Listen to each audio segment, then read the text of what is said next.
On est un peu pressé par le temps, mais on va faire vite et très bien. Voilà. Alors, pour gagner du temps, je vais dire déjà bonjour à vous tous. Bonjour à Eric et Emmanuel Schmitt. Merci à la librairie Sorams, à la médiathèque Émile Zola, qui nous accueille aujourd'hui avec une émission qui est retransmise en direct en streaming. Donc, on est très contents. Et on salue les auditeurs de Radio Aviva, puisque l'émission est enregistrée et diffusée pour la première fois le dimanche 4 octobre à 10h. Après, vous appellerez la radio et il y aura d'autres diffusions. Voilà. Donc, pour gagner du temps, on connaît l'écrivain à succès, Eric, que vous êtes. Donc, je ne vais pas présenter comme les autres fois. Je pense que si tout le monde est là ce soir, c'est parce qu'ils vous aiment. Donc, ils vous connaissent. Alors, on est très heureux ce soir. Et puis là, vous allez nous présenter autre chose, c'est-à-dire une part beaucoup plus intime de votre vie, puisqu'il s'agit de La Nuit de Feu, qui est paru chez Albin Michel. C'est un texte complètement atypique dans votre œuvre, puisque c'est la première fois, c'est un récit autobiographique, où c'est la première fois où vous employez le « je ». Alors, quand on vous connaît, quand on connaît votre pudeur, votre immense discrétion quant à votre vie privée, vous dites « je suis pudique et si gênée par l'irruption du « je », et là, vous vous livrez sans pudeur. Pourquoi ? Parce que j'ai longtemps cru que ce que j'avais vécu il y a 25 ans dans le désert était un événement intime, privé. Et je me suis rendu compte que peut-être que non, il n'était pas destiné qu'à moi. Puisque la force que cet événement m'a donnée, la lumière qui est au fond de moi depuis cette nuit, elle apparaît dans mes livres. Je peux traiter de sujets parfois extrêmement graves, tout en restant du côté de la vie et de l'amour de la vie. Enfin, quand j'ai écrit Oscar et la Dame Rose, c'est un sujet tabou, interdit, la maladie d'un enfant. Et bien pourtant, le livre, s'il est émouvant, il n'est surtout pas déprimant. Quand j'ai écrit sur Hitler, je cherche aussi la lumière dans les ténèbres. Donc, je me suis rendu compte qu'en fait, cette nuit, elle avait conditionné absolument toute ma façon de voir le monde, ma façon d'écrire, et que ce que parfois les gens pouvaient aimer dans ce que j'écrivais, c'était aussi ça. Et je me suis résolu à l'avouer d'abord, et puis chaque fois que j'en parlais, je me rendais compte que je n'en disais jamais assez. Les gens me regardaient avec d'abord les proches, puis ensuite, j'ai pu le dire parfois devant des inconnus dans certaines salles, et je n'en disais jamais assez. Et je me suis rendu compte voilà, que cet événement intime, il était l'intimité de chacun. Et qu'un écrivain, c'est ça. Ça doit descendre dans son intimité, mais pour trouver l'intimité aussi avec l'autre. Et je me suis dit que j'avais ce livre à écrire. Et puis après, ce qui m'a poussé à vraiment l'écrire, c'est le vacarme de notre monde aujourd'hui. C'est insupportable. Donc il y avait urgence. Oui, c'est insupportable la violence a toujours été insupportable, mais quand en plus la violence est commise au nom de la foi, c'est une double violence. Parce que c'est non seulement des hommes tuent, violent, volent, massacrent, tyrannisent au nom de la foi. Donc déjà les actes en eux-mêmes sont inadmissibles, mais en plus se réclamer de la foi, qui est le contraire de la violence, pour faire tout ça, moi ça m'est devenu totalement intolérable. Alors j'avais envie de mettre devant tant de bruit un peu de silence. Et écrire un livre, c'est ça. Et le silence de la vie intérieure. D'ailleurs, que ça soit une vie intérieure de croyants ou de non-croyants, c'est la vie intérieure. On a tous une façon singulière d'habiter le mystère de la condition humaine. Ici, dans cette salle, il y a autant de façons d'habiter le mystère qu'il y a de personnes. Il y a des gens qui habitent le mystère avec la foi, mais aucune foi ne ressemble à une autre. Celle de chacun est totalement son histoire, sa trace, sa lumière à lui. Et puis il y a des gens qui habitent le mystère avec l'athéisme. Et il n'y a aussi aucun athéisme qui ressemble à un autre.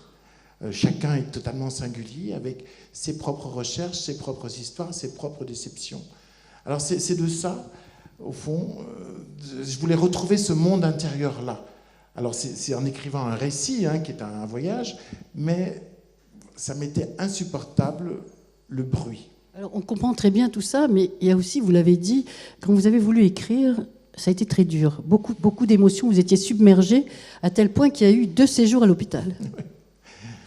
À la fin de l'hiver dernier, quand je me suis assis pour commencer ce récit, je me suis dit, le premier jour, c'est terrible, je me souviens que de l'essentiel, je ne peux pas me souvenir des détails.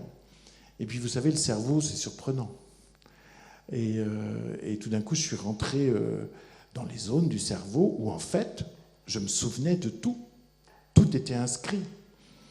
Mais je ne suis pas seulement rentré dans ces zones du cerveau, je suis rentré aussi dans la mémoire du corps. Et donc, alors parfois c'était anecdotique, c'est-à-dire un matin, par exemple, j'écrivais, et puis comme ça, très timidement, vers 13h, la femme de ménage rentre pour me signaler que j'étais en train de refroidir toute la maison parce que j'avais les fenêtres ouvertes. C'était le mois de février. Moi, j'étais en pyjama. Mais comme j'étais dans le désert, dans mon récit, j'avais tout à fait chaud. Donc, bon, ça, c'est propre de l'écriture. Mais à d'autres moments, et si vous avez le livre, vous devez vous douter de quel moment, quand je raconte ce qui se passe sous la montagne, au pied de la montagne, ben, j'ai été saisi de contraction, exactement comme... De la même manière. Voilà. Et en fait, c'est la mémoire du corps. Mon corps, lui aussi, se souvenait quand j'écrivais. Donc oui, ça a été très physique, l'écriture de ce livre. Alors, c'est arrivé il y a longtemps, vous aviez 28 ans. Dans ce séjour, dans le désert, il y avait un projet d'écriture de scénario. Et vous êtes parti avec un ami sur les traces du père de Charles de Foucault. Avec le metteur en scène. Avec oui, le metteur en qui devait scène, faire voilà. Et vous êtes perdu à ce moment-là, au milieu du Sahara, sans vivre, sans eau, sans tenue très légère. Et il y a eu ce qui s'est passé et ce qu'on va un peu décrire. Ce que tenue légère, je précise. Oui. C'est pas habillé pour faire un show au Crazy Horse. J'avais en short. J'avais un short et un t-shirt, ce qui était très bien pour la journée, mais en février, très mauvais pour la nuit. Enfin, tenue légère. Je voyais la nuisette, moi. Oui, c'est ça. Donc, en short et en t-shirt, voilà. Et moi, ce que j'avais envie de savoir, c'est que quel jeune homme étiez-vous à ce moment-là, à ce moment précis de votre vie? Quelle avait été votre adolescence, votre vie d'homme et l'enfance qu'il y avait eu juste avant, pour en arriver à ce moment-là et au déclencheur? Parce qu'en fait, on peut être très sceptique et se dire, il y avait eu une préparation peut-être avant, peut-être inconsciente, mais peut-être que. Alors, dites-nous à quel point vous étiez loin de cette rencontre-là. Moi, je suis né athée dans une famille athée. Après, je fais des études de philosophie. Autant dire que je reçois aussi une instruction athée. En plus, comme je fais une grande école qui s'appelle l'École normale supérieure de la rue d'Ulm, j'ai comme professeur Jacques Derrida, qui aussi était un maître de la déconstruction de toutes les métaphysiques. Donc voilà le parcours. Et après, moi, je deviens docteur en philosophie avec un sujet sur Diderot, philosophe matérialiste, et la métaphysique. Bon, déjà, quand même, là, on voit que j'ai des centres d'intérêt quand même. Et puis c'est cet homme de 28 ans qui rentre dans le désert avec les problèmes qu'on a à cet âge-là, c'est-à-dire, j'ai mon premier poste professionnel, je suis maître de conférence à l'université de Savoie. Ça sera d'ailleurs le dernier, puisque je vais le quitter quelques années après, dès que j'aurai écrit. Je suis à la croisée, j'ai l'impression d'être au carrefour de ma vie plutôt que sur la route de ma vie. C'est-à-dire j'ai un chemin devant moi qui est le chemin qui est logique selon les études que j'ai faites et qui est le résultat de mes diplômes. Et en même temps, ce chemin que tout le monde m'annonce brillant, enfin on me promet un grand avenir avec Sorbonne et Collège de France, je me dis, ce chemin, il est la logique de mes études, c'est le chemin qui est devant moi, mais est-ce que c'est mon chemin? Est-ce que je vais vivre ma vie ou la vie d'un autre? On se pose cette question-là vers ces âges-là, puisqu'on a nos premières situations professionnelles, et puis il y a aussi parfois des histoires d'amour qui finissent et d'autres qui commencent. Enfin, c'est des âges vraiment charnières.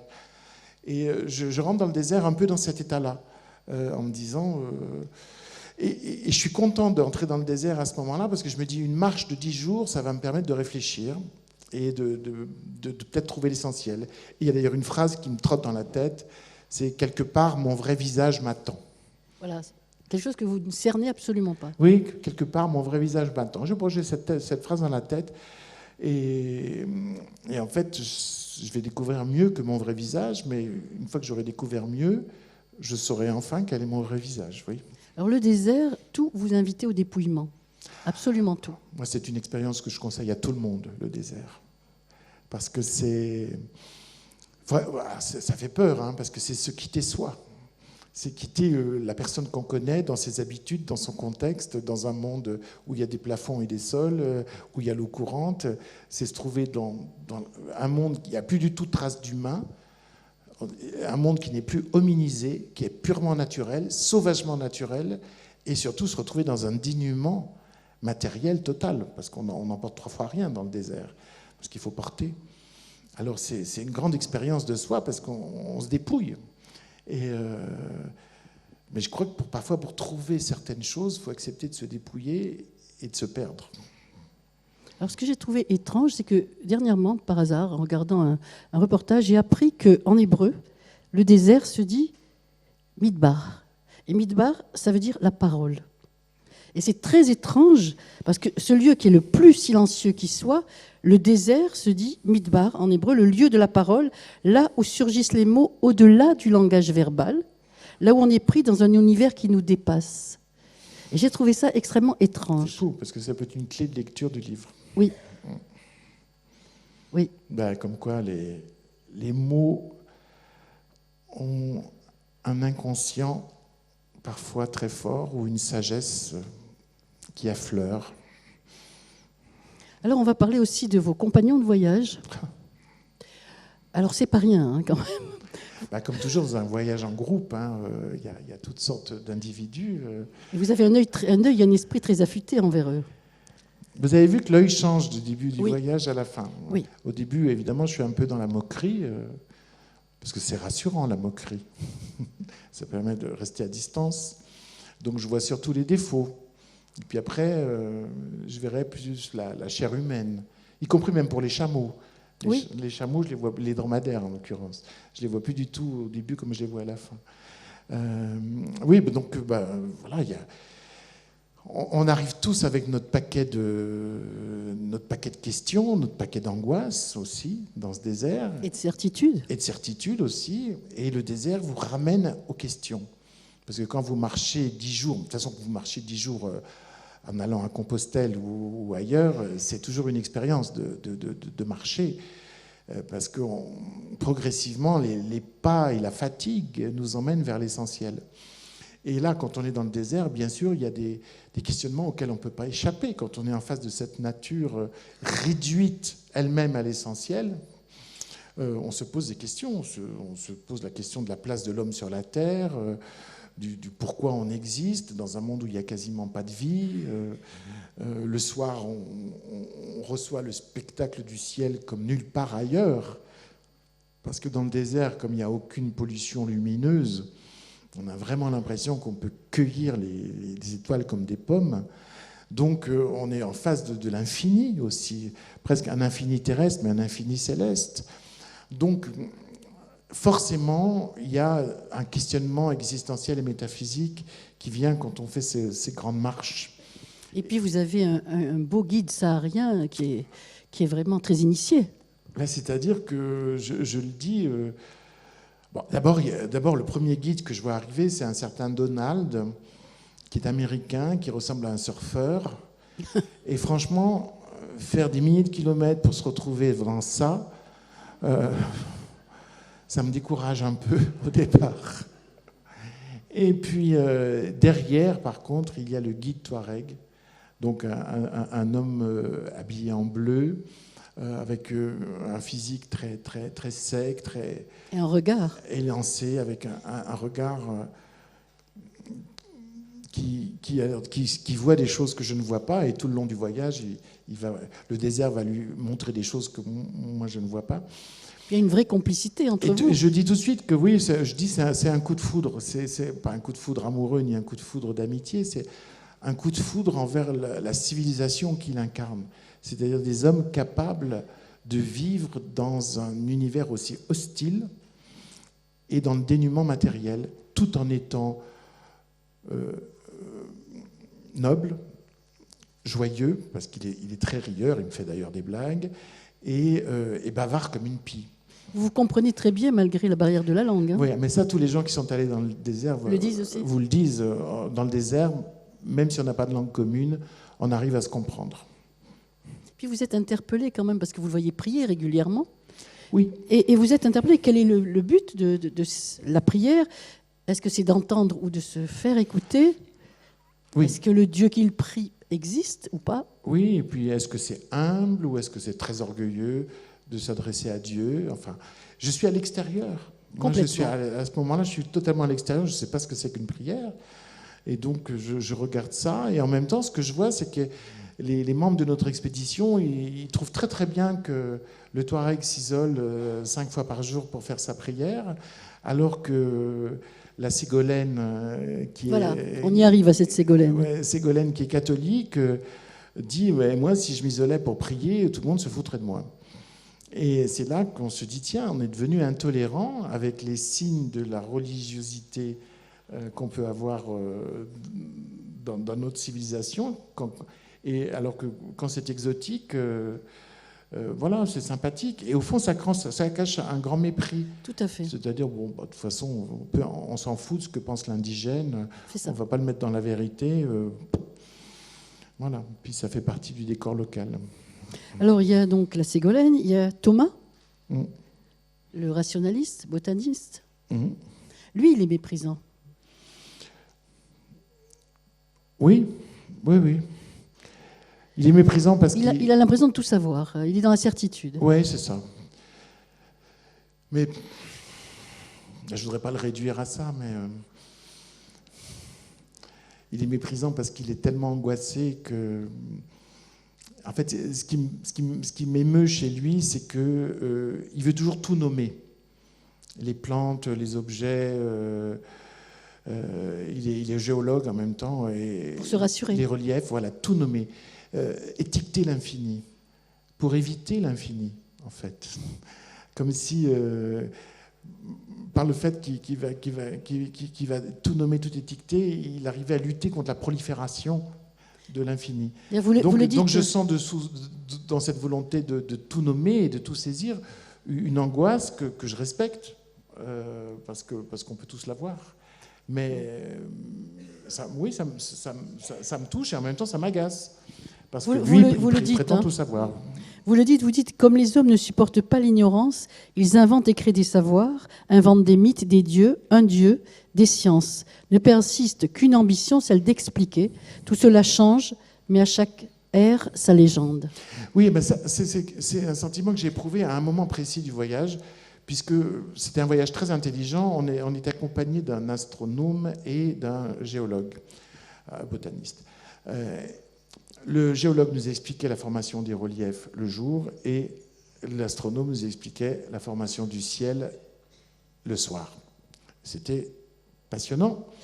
Mais en même temps, j'ai eu le malheur de prendre un peu de recul. Les philosophes ont tendance à prendre un peu de recul. Et je m'éloigne du feu où il est à côté du feu dans la nuit en train d'expliquer les étoiles. Il est debout, puis tout le monde l'écoute. Et je prends un peu de recul et je me dis, mais là, il est en train de nous expliquer la théorie du Big Bang, et de l'expansion de la matière, etc. Mais il y a un siècle, il aurait expliqué le monde selon Newton. Il y a 3 siècles, il l'aurait expliqué selon Galilée et Copernic. Il y a 6 siècles, il l'aurait expliqué selon Ptolémée. Il y a 20 siècles, 25 siècles, oui, 23 siècles, 25 siècles, il l'aurait expliqué selon les qualités d'Aristote. Et avant, il y aurait eu un prêtre, et avant, il y aurait eu un conteur ou un poète. Bref, à toutes les époques du monde, il y a un homme qui se met debout auprès du feu et qui raconte aux hommes assis l'envers du décor, la réalité, la vérité, entre guillemets. Et cette vérité, c'est jamais la même.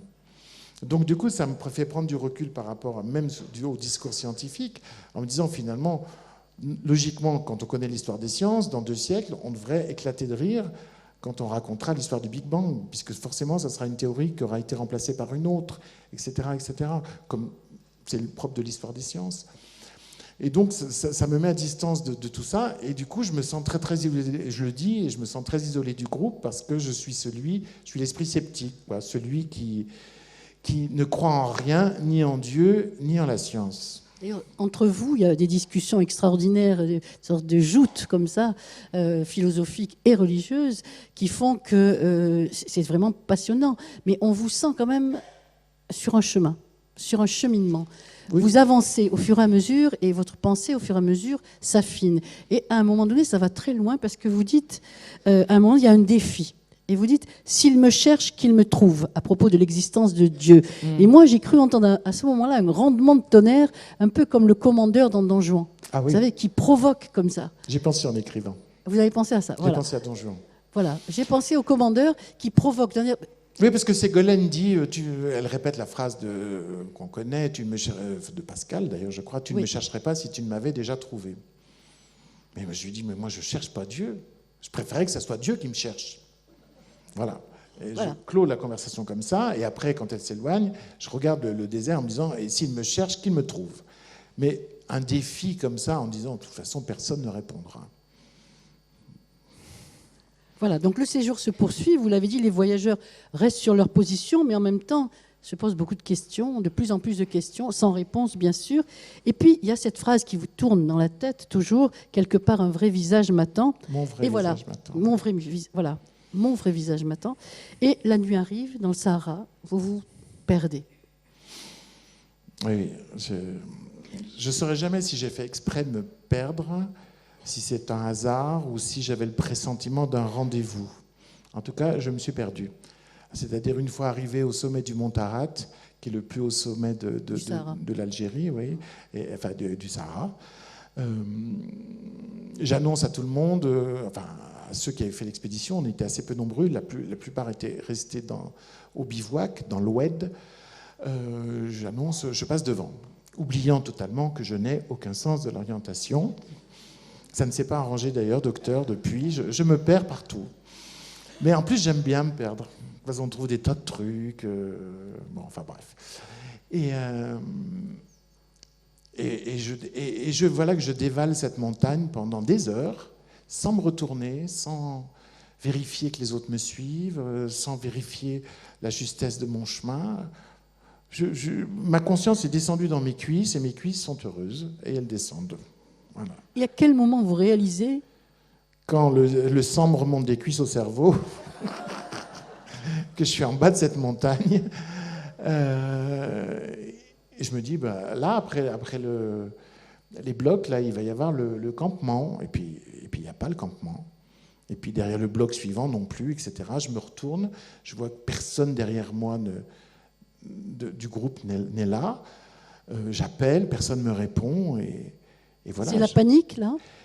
Ben, je me rends compte que oui, je me suis perdu. Je me suis perdu à 100 km de Tamanrasset, qui est le premier point de civilisation, que pendant 8 jours, on n'a pas rencontré une seule caravane, et que je n'ai plus que le fond de ma gourde. Quelques gouttes d'eau. Avec quelques gouttes d'eau à boire, parce que ce jour-là, je ne partais pas le sac. Et voilà, et puis la nuit arrive comme un coup près de guillotine, parce que à cette époque-là, ça tombe très vite. Et, le froid, le vent. Et là, vraiment, je me dis que... J'ai au fond de la tête le souvenir, lu dans je ne sais pas quel livre, qu'on met 3 jours à mourir de soif. Donc voilà, je me dis, ils ont 3 jours pour me retrouver, c'était court, mais par contre, pour mourir, ça va être long. Et là, j'ai juste un réflexe animal, c'est-à-dire que je vais me protéger du vent derrière des rochers et me protéger du froid en m'ensablant dans le creux de ces rochers, parce que le sable a encore un peu de la chaleur du jour. Pas longtemps, malheureusement. Et puis là, après, je me dis, bon, maintenant, en route pour l'horreur, quoi, en route pour la peur, et puis c'est tout à fait le contraire. Au bout de combien de temps? Je ne sais pas. Donc on perd la notion du temps. Oui. Je ne sais pas du tout. Et je ne sais pas après combien de temps dure cette expérience où Parce que j'ai effectivement le sentiment tout d'un coup, le sentiment d'avoir deux corps. Un qui reste dans le sable, qui a froid, et qui est un peu coincé dans son sarcophage de sable. Et puis l'autre qui s'échappe du sable, qui s'échappe de la pesanteur aussi, qui s'échappe du froid, et qui est appelé. Et je sais pas. Et puis après, il y a tout ce que je raconte que j'ai pas envie de paraphraser parce que c'est très difficile parce que j'ai vous le pesé dites. chaque mot, oui. Voilà, c'est très difficile. Je suis très admirative quand, avec nos pauvres mots d'humains, vous ayez réussi à nous rendre quelque chose quand même. J'ai pris un parti pris, employer un langage extrêmement physique, du début à la fin du livre, parce que le désert, c'est une expérience physique, et même une expérience métaphysique, c'est-à-dire une expérience mystique, c'est une expérience physique. Pour moi, d'ailleurs, je vais dire un truc qui va sembler un peu démago, mais vous allez comprendre ce que je veux dire. Pour moi, dans tous les poètes mystiques, ceux qui racontent le mieux l'expérience mystique sont les femmes, parce qu'elles emploient le langage du corps, voire le langage amoureux, sensuel, sensoriel, pour raconter. Parce que souvent, elles considèrent Dieu comme un amant, vous voyez, ou Jésus Amoureux. comme un amant. Donc, un langage de femme, c'est-à-dire un langage de corps. Et moi, je suis un homme, mais j'ai aussi trouvé que la chose la plus juste, c'était d'employer le langage du corps pour raconter ça, pour dire l'indicible. Vous dites, quand vous revenez à la réalité et à l'analyse, vous dites que c'était difficile à transcrire dans le langage, mais il y avait des sensations. Des sensations, c'est le lâcher-prise. Vous dites, j'abandonne tout, le désert, le monde, mon corps, moi.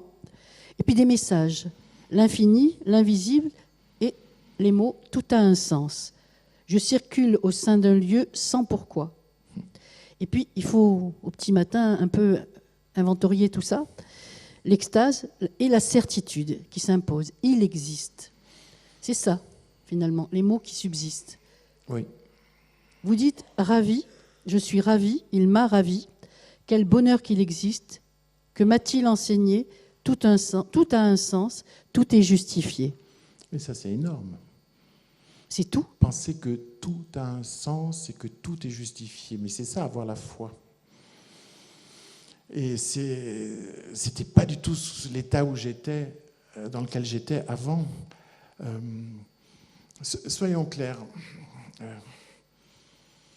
La plupart des questions qui nous intéressent et qui sont des questions essentielles et qui fondent la philosophie, la métaphysique ou la religion, on n'obtient pas à ces questions de réponse certaine. Par exemple, si vous me demandez « est-ce que Dieu existe ?», je vais vous répondre exactement comme avant. Je ne sais pas. Voilà, je ne sais pas. Ce qui a changé, c'est que je vais vous dire, mais je crois que oui.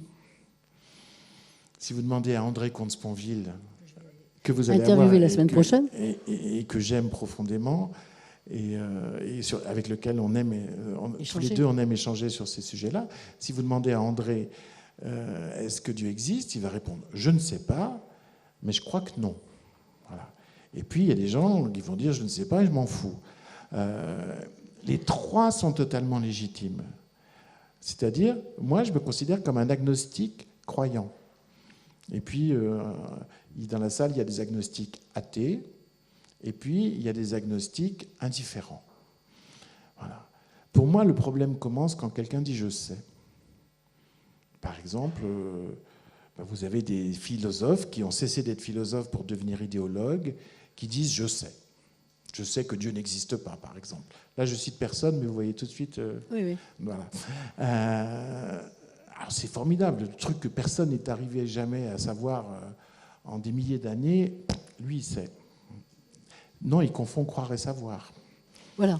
Et il y a aussi... Alors ça, c'est l'intégriste athée. Alors ça donne des philosophes un peu rigolos, qui sont des grandes gueules, mais ça peut donner aussi des systèmes politiques comme Staline ou Hitler. Hein. Méfions-nous des hommes de certitude. Voilà. Et puis, il y a aussi celui qui dit « je sais que Dieu existe et Dieu m'a dit ça et je dois faire ça, donc je dois violer des femmes en son nom, je dois tuer ceux qui ne croient pas de la même façon que moi, etc. etc. » Bon, intégriste religieux, et c'est pas la peine de détailler, ça donne Daesh et compagnie.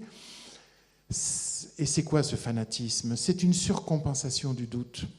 Le fanatisme, c'est celui qui n'accepte pas de reconnaître la fragilité de la pensée.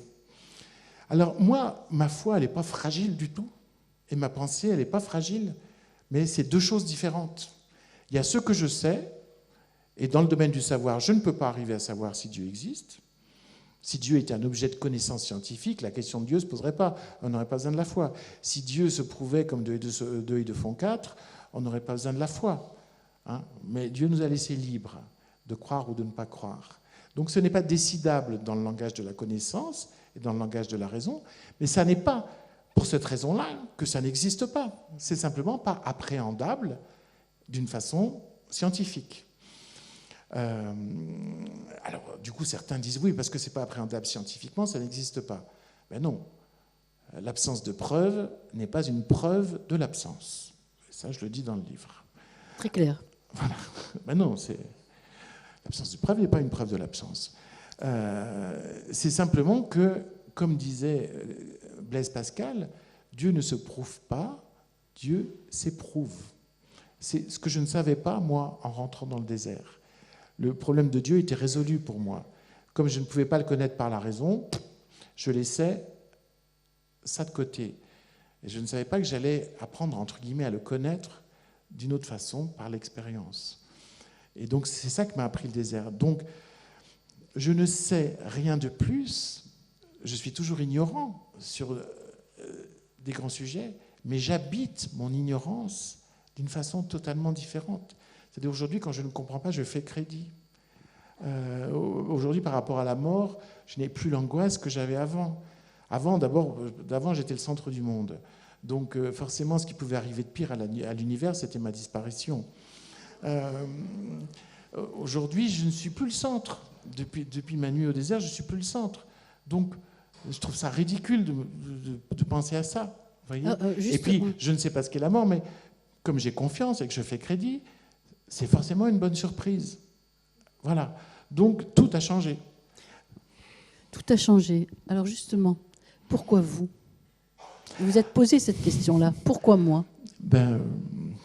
C'est la question que je me posais avant, quand j'entendais parfois quelqu'un témoigner d'une expérience comme ça. Je disais, pourquoi lui? Et maintenant, c'est mon tour, et je me dis, pourquoi moi? Et je n'ai toujours pas la réponse. Donc, je crois que c'est une mauvaise question. Non, je plaisante, mais j'en sais... Non.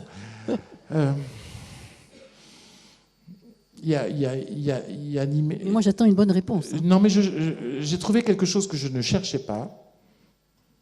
Et je n'ai évidemment aucun mérite d'avoir reçu ça. Enfin, je veux dire, c'est pas. Est-ce que c'est au mérite? Non, c'est pas au mérite non plus. Donc c'est bien ce que je dis. Donc je ne sais pas répondre à cette question. Tout ce que je peux dire, c'est peut-être d'analyser le comment. C'est-à-dire qu'il a fallu que je me perde, et surtout que je perde l'idéal de domination et de maîtrise qui était le propre du jeune homme de 28 ans que j'étais. C'est-à-dire je voulais toujours tout dominer rationnellement, intellectuellement, etc. Et cet intellectuel-là, il est resté dans le sable. Parce que j'étais en situation vitale, j'étais dans l'urgence, je ne pouvais plus avoir confiance en moi. J'ai lâché prise. Et je pense que s'il est arrivé quelque chose, c'est parce que j'ai lâché prise. Et puis aussi, peut-être parce que je pense qu'en fait, beaucoup de gens vivent des expériences extraordinaires. Le sentiment d'une présence, tout d'un coup, on aperçoit le sens des choses. Mais on met ça dans une poche parce que c'est encombrant, parce qu'il faudrait tout repenser à partir de ça et se reconstruire avec ça. Alors, il y a aussi une chose amusante, enfin, que je trouve amusante, c'est que quand vous avez retrouvé vos forces, que vous allez reprendre à gravir pour retrouver le camp, il y a Mozart qui vous accompagne. J'ai trouvé ça amusant. C'était une sorte de renaissance. Vous reconnectiez avec Mozart, qui vous a accompagné toute votre vie, depuis l'âge de 15 ans, où il y avait une sorte de dépression adolescente. Et Mozart a toujours été dans votre vie, puisqu'il y a eu ma vie avec Mozart, etc. Voilà. Donc Mozart vous a aidé, vous a insufflé, encore à ce moment-là, la force complémentaire. Ah ben oui, moi, c'est toujours... Moi, C'est pour ça que j'ai écrit Ma vie avec Mozart. Mozart est toujours venu me tenir par la main dans des moments difficiles. Et je me souviens une fois, quand je faisais mon service militaire, c'est un peu ridicule, j'ai pris un casque sur la tête. Mais je veux dire, moi je n'avais pas de casque. Vous voyez ce que je veux dire? Et le pire, c'est que c'était mon casque. Bon. Non, mais moi je suis très maladroit. Hein. J'ai 2 mains en beurre. Si je ne savais pas jouer du piano, je penserais que je serais infirme. Pourtant, vous en jouez. Mais oui, eh bien, enfin correctement. Je suis très très maladroit, etc. Et donc, j'ai tiré sur mon casier et les 2 casques qu'on avait, je les ai pris sur la tête. Bon, évanouissement, on m'emmène à l'hôpital, je suis aphasique pendant plusieurs heures, etc., etc. Et vous savez comment je suis revenu à la conscience? Je me suis chanté un air de Mozart. Et donc, ça m'a calmé. Tout d'un coup, ma voix est revenue. Donc Mozart, toujours là. Oui, oui. Alors c'est vrai qu'on est pressé par le temps, il y a l'avion, il y a les signatures, les questions, etc., dans le désordre. Et en fait, vous dites, oui. Voilà, cette nuit sur Terre m'a mis en joie pour l'existence entière, une nuit sur Terre m'a fait pressentir l'éternité, tout commence. Et depuis, vous vous appliquez, comme vous l'a conseillé votre guide saharien, à ne pas oublier l'inoubliable. Ah, ça c'est sa dernière parole, n'oublie pas l'inoubliable. Comment vous l'avez vécu ça depuis ces 30 années? J'ai souvent voulu ignorer ce que j'avais vécu dans le Sahara. J'ai souvent voulu nier l'expérience. J'ai souvent voulu la réduire à être autre chose que la façon dont elle s'était présentée à moi. Donc j'ai cherché des explications matérialistes, chimiques, psychanalytiques. J'ai vu tout d'un coup comme une illusion. Enfin, j'essayais. En fait, j'essayais de ne pas changer. Voilà. Et en même temps, à l'intérieur de moi, il y avait un travail alchimique. C'est-à-dire que cette lumière que j'avais reçue, elle prenait sa place en moi. Et je vais vous dire quelque chose d'assez paradoxal, c'est-à-dire que je ne me suis jamais senti aussi libre qu'après cette expérience du désert, parce que je me disais, j'ai la possibilité de nier. Ma volonté peut nier. Donc j'étais libre parce que j'avais enfin le choix entre croire et pas croire. Avant, quand je ne croyais pas, je n'avais pas la liberté de croire ou pas croire, je ne croyais pas.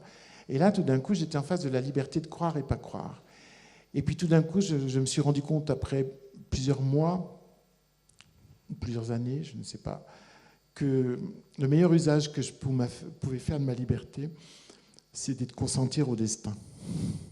C'est-à-dire que... Encore une fois, lâcher prise. Lâcher prise. Parce que la vraie liberté, c'est pas... On croit bêtement que c'est la liberté de dire non, mais là, l'accomplissement de ma liberté, c'était dire oui. Et on oublie tellement souvent de dire oui. Dans les histoires d'amour, on oublie de dire oui. Enfin... C'est vrai. Pour garder son domaine, pour garder son territoire. Claudel disait il faut consentir à aimer. Donc il y a des moments, l'accomplissement, c'est savoir dire oui. Dire oui aux sentiments, dire oui à ce qui advient, à ce qui est nouveau, à ce qui peut déranger. Voilà. Donc j'ai fini par dire oui. Vous avez dit oui, et moi j'aimerais lire votre devise, qu'on voit un peu partout maintenant, parce que c'est vraiment ce que vous pensez, chaque mot est pensé. Vous dites « vivre comme chaque jour, comme si c'était la première fois, refuser l'usure du temps, le sentiment du déjà vu, déjà vécu, ne pas être blasé, mais maintenir la fraîcheur, continuer à s'émerveiller et à s'étonner. » Ça, c'est tout Éric Emmanuel Schmitt. Hein, c'est ça. Oui, je ne vais pas vous dire que j'aurais pu le dire, mais... mais presque. Puisque je l'ai dit. Mais presque. Oui, mais ça vient de... Je crois que c'est des qualités qu'on a spontanément dans l'enfance et qu'on perd avec l'âge adulte. La capacité de s'étonner, la capacité de s'émerveiller. À un moment dans le livre, je dis, ce ne sont pas les occasions de s'émerveiller qui manquent sur Terre, ce sont les émerveillés. C'est ça. Voilà, parce qu'on oublie. C'est ça. Et donc, cette espèce de grâce spontanée qu'on pouvait avoir dans l'enfance, cette capacité d'étonnement, on la perd parfois parce qu'on a l'illusion de savoir ou on veut se donner l'importance de celui qui sait, etc. Il y a une grâce aussi dans l'enfance qu'on a qui est de savoir qu'on ne sait pas. L'enfant sait qu'il ne sait pas tout. Et puis il sait deux choses qu'il apprendra, parce qu'il a confiance dans la raison, et moi j'ai confiance dans la raison, et en même temps, il n'apprendra peut-être pas tout. Donc il a cette espèce d'humilité que définissait Socrate comme un élément de la philosophie, savoir qu'on ne sait pas. Et puis il y a une espèce de grâce aussi qu'on a dans l'enfance, qui est qu'on habite le mystère, puisque le monde est mystérieux, avec confiance.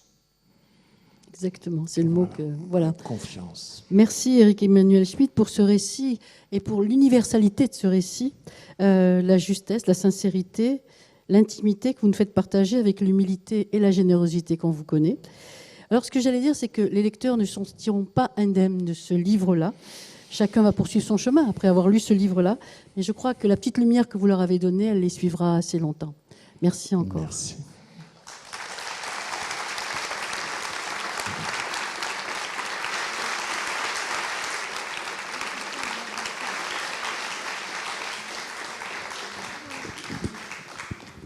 La parole est à vous maintenant. Un tout jeune pour commencer. Bonjour. Donc moi c'est Mathias du lycée La Merci pour le journal du lycée, le Potache Innocent. Et donc dans votre livre vous écrivez quelque part mon vrai visage m'attend. Est-ce que au pied du mont Tahat vous auriez retrouvé le miroir que Ségolène avait oublié? C'est joli ça. Effectivement, dans ce voyage, il y a une chose très curieuse, c'est qu'il n'y a pas personne n'a emporté de miroir. Donc ça fait partie aussi du dénuement que propose le désert, parce qu'on sait qu'on va avoir pendant 10 jours une toilette de chat, donc personne n'a voulu s'alourdir. Moi je suis ravi parce que je n'aime pas les miroirs, ou plutôt je n'aime pas apercevoir le bonhomme là dans les miroirs. Parce que non pas que je me trouve... parce que certains disent j'aime pas me voir dans les miroirs, mais c'est par excès de narcissisme. C'est-à-dire que ce que leur montre le miroir n'est quand même pas assez beau pour eux. Hein, c'est pas de la modestie. C'est souvent comme les acteurs qui vous disent je ne supporte pas de me voir à l'écran. Ah bon, tu voudrais que ce soit encore mieux. Mais eux, ils croient que c'est modeste. Non, moi je trouvais simplement incongru d'avoir ce corps-là. Je trouvais qu'il ne me ressemblait pas du tout. Et c'est vrai, parce que quand je suis rentré dans le désert, j'étais quand même habité par des doutes, des douleurs, des inquiétudes, des angoisses. Je raconte une vraie nuit d'angoisse. Donc le physique qui m'aurait convenu, c'était le physique de Gainsbourg. Vous voyez, c'est-à-dire un physique torturé, mais pas une espèce de Bouddha souriant. Vous voyez? Eh bien, en fait, mon corps était en avance. Puisque finalement, à la sortie du désert, je trouvais que je me ressemblais, enfin. Vous voyez? C'est-à-dire qu'avant, j'avais une âme pleine d'aiguilles dans un corps lisse. Et maintenant, j'ai une âme beaucoup plus douce dans un corps qui me convient. Donc je me suis aussi réconcilié avec mon corps. Voilà. Et c'est pour ça, après, que je me suis senti harmonieux et que je suis arrivé à écrire, parce que l'intellect, le cœur et le corps fonctionnaient ensemble.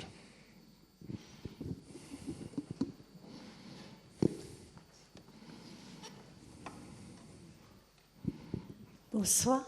Je voudrais comprendre le titre du livre. La nuit, je comprends. Mais oui. Le reste, non. Alors, la nuit de feu, c'est une expression que j'ai reprise à Pascal, Blaise Pascal. Vous savez, Blaise Pascal avait perdu la foi très vite. Et une nuit, je crois que c'est en 1651, une nuit, il a reçu la grâce de la foi. Il a vécu une nuit d'illumination. Et il a tout de suite pris un papier pour noter quelques éléments de cette nuit. Et il y avait joie, joie, joie, pleurs de joie, nuit de feu. Et je trouve, et ce papier, toute sa vie, il l'a porté sur lui. Chaque fois il se faisait faire une nouvelle veste, il décousait le revers de sa veste précédente, il reprenait le papier et il le cousait dans la nouvelle veste. Et c'est à sa mort que sa sœur a retrouvé ce papier qu'il voulait en fait porter contre son cœur, tout simplement. Et cette expression nuit de feu m'a paru tellement juste pour évoquer ce que moi aussi j'avais vécu, c'est-à-dire avec ce paradoxe, on est dans la nuit, mais c'est la lumière. Et je trouve que la nuit de feu, c'était une manière de dire ça.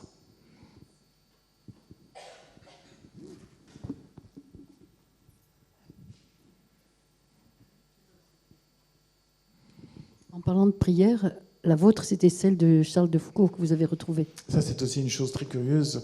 Quand je faisais mes recherches sur Charles de Foucault pour écrire ce film, je me souviens, j'étais à la bibliothèque Sainte-Geneviève à Paris et je lis cette prière d'abandon. Et je la trouve complètement exotique, je ne comprends rien. Mais je la recopie en me disant, si j'arrive à comprendre ce qu'il y a là-dedans, ça veut dire que j'aurais compris le personnage sur lequel je dois écrire un film. Et je la recopie.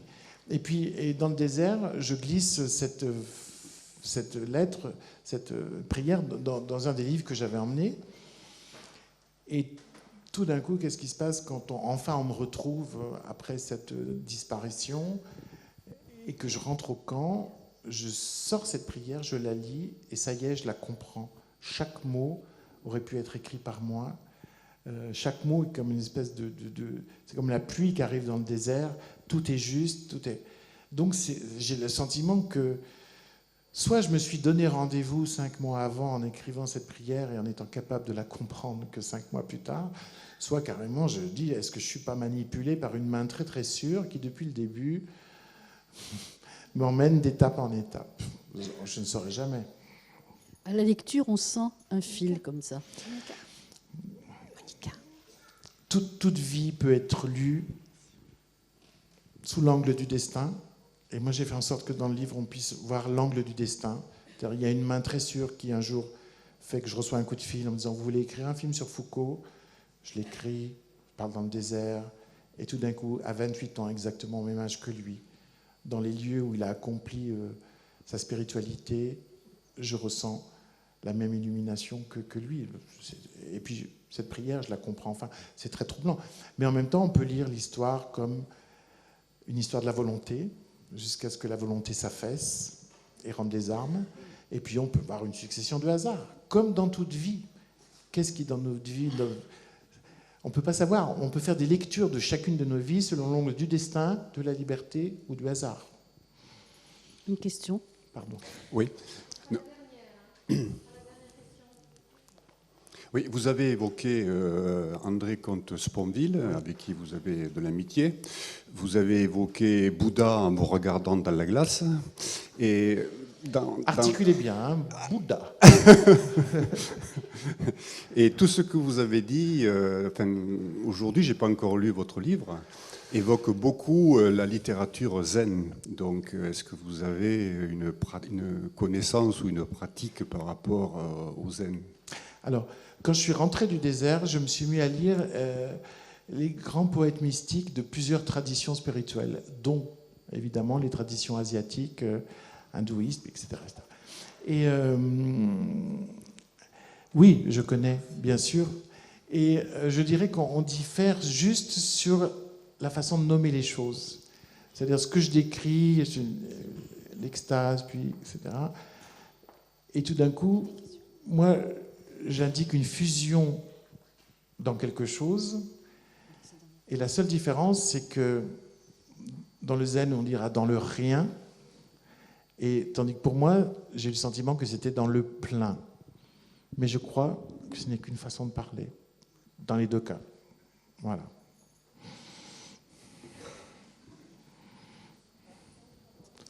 Merci à Donc tous. on fait une signature où ? Alors, on va vous mettre... D'accord. Merci.